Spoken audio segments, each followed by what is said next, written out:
This is the 1984 undefeated football team. It'll always be recognized as a special one in the LeRoy lore. That was the first to capture one of the Oatka Knights' 15 sectional titles. The 1984 team consisted of numerous outstanding players. You're going to hear all their names here shortly, but you know, I saw John Bundy in there having breakfast ahead of time. Dave Boyce is here. Barry Fenstermaker, and the little Stevie Samus is with us too, so there's a bunch of guys you all know. I'm going to read their scores off because this is equally as impressive. They beat Albion 21-15, Avon 12-7, Dansville 20-0, Hornell 33-14, Penn Yan 12-7, Honeycoin Falls Lima 27-13, Livonia 14-0, Caledonia Mumford 33-7. They played Avon again for 32-13, Red Jacket 17-0. That gives 221 points. They had 76 and 3 shutouts. That's a phenomenal record. These guys helped with a great tradition. And as you probably guessed, they've asked the shy retiring Bert McGrazio to represent them, and then we'll get through all the names for giving some trophies. Come on up, Bert.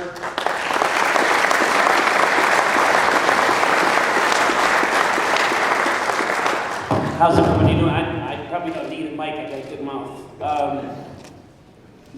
Wow. I initially thought crying was from the Hemmer side of the family, but now I know also the Pingrazio side, because, I mean, that's what we're all here about. Family, friends, congratulations to everybody on your induction. It's a great day. Mike, two quick stories, and they're very quick.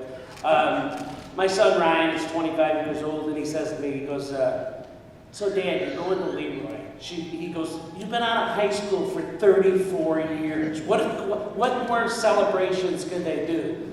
And it's true, but what's great about this town and great about this city is the culture and the beliefs and the traditions, and it's our job to pass that on because the other generations don't get it. So please take time to pass it on. What you see today, I mean, people up here giving, pouring their hearts out, seeing people in the audience, that's really what it's all about. Early in the week, I was very depressed. I gotta tell you this, I gotta share the story. I get a text and said, hey, what should we wear Friday night? And I said, hey, wear your jersey. So sure enough, I know I got my white jersey somewhere up in my bedroom.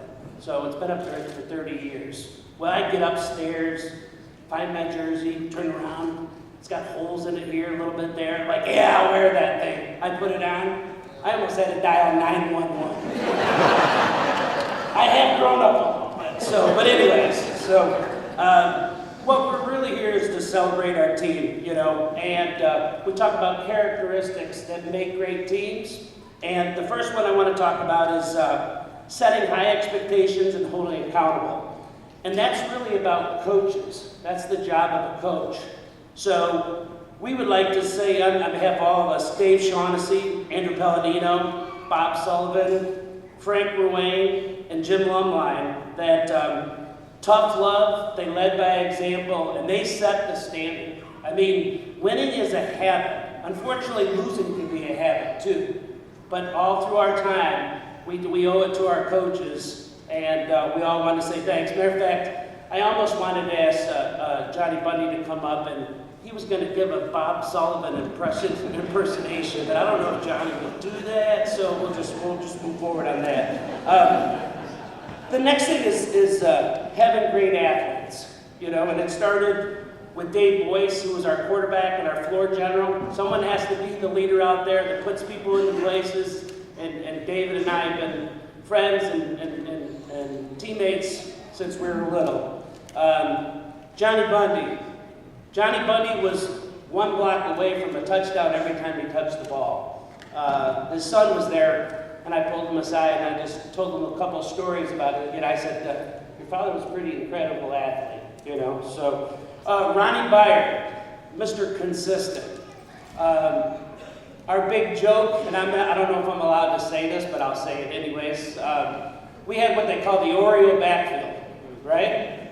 Well, I was the cream filling, and Ronnie on one side and John Bundy on the other. And then what they said last night is now, as he said, it's the double stuff. I'm not sure what it is. I mean, really, come on. So, the next one's, we had to lighten it up a little bit, because otherwise I'll start crying and get emotional and stuff like that. The next person, Stevie Roth. I mean, there wasn't a better athlete that was on our team than Stevie Roth. He was, by the time he was a senior, I mean, you could just see the potential that he had, and Stevie Roth was fantastic. Also, our senior year, two people, Kevin Carmichael and David Engler.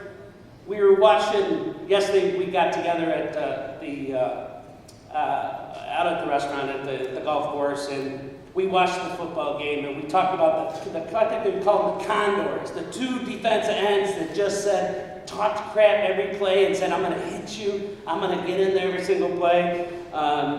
It was just phenomenal. Also, we talked about selflessness, about doing something for a team, not individual goals, not being All-American or All-League or anything like that. Guys that we say no glory, or they live in the trenches.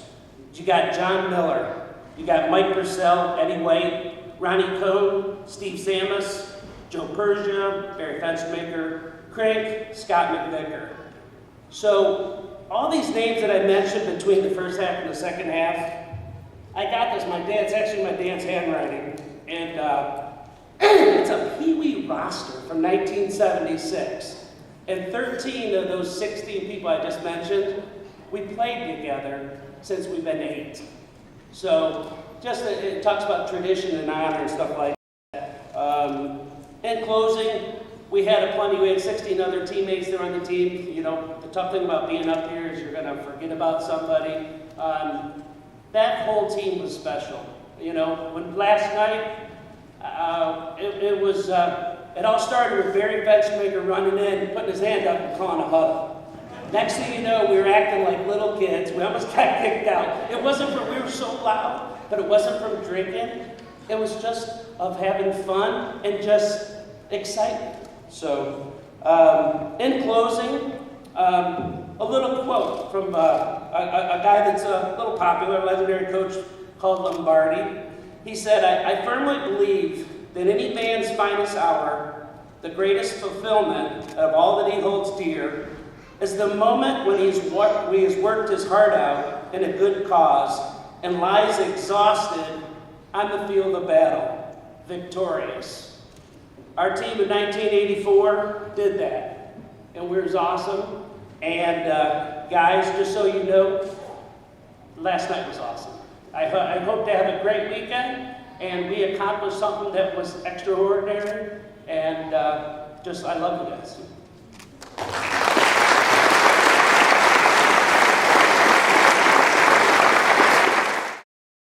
I'm going to read the names of the players, and again, we've got plaques for you over here. We named the coaches: Jimmy Lundline, Dave Shaughnessy, Bob Sullivan, Matt Sullivan, and Kenny Washington are the names we got.